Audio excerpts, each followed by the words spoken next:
The butt is the new breast. The aging buttock, Stafford. There's a lot of new things out there. BBL, I don't even know what that is.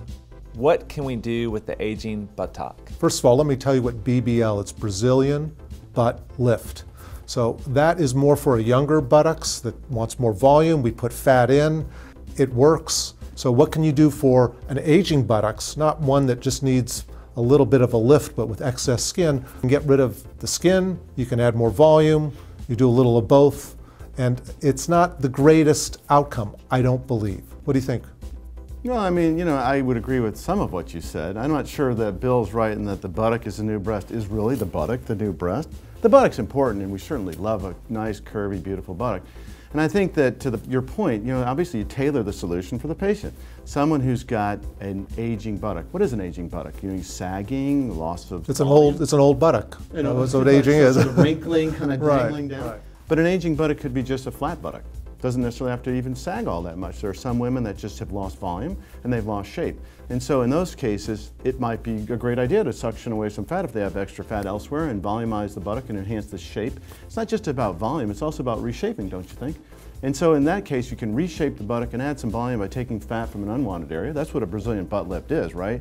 And injecting it very safely in the subcutaneous tissues. We should spend some time talking about safety here because there have been a lot of deaths with injecting it deep. So you got to see someone who knows what they're doing. Don't you agree, Stafford? So completely. You don't want someone who's trying this for the first time. No, and you want someone who knows what they're doing, understands how to craft it and make it look beautiful. But you're right, because it may not just be the only solution for someone who's got flaccid buttocks. So in that skin excision is what we call a belt lipectomy, or taking the skin on the upper part of the buttock to give that lift where it's sagging below.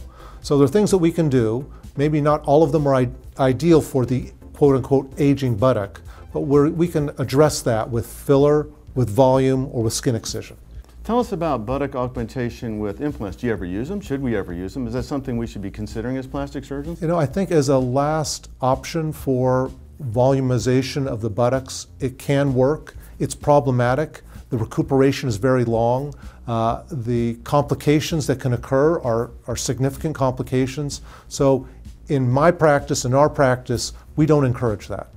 Right. Well, I'm just like you. I would say that buttock implantation with devices is something that you should just say no to. Sounds like patients really do have a lot of good options as long as they pick the right ones for buttock rejuvenation. So if you want to see more of this, you can see it on theplasticsurgerychannel.com.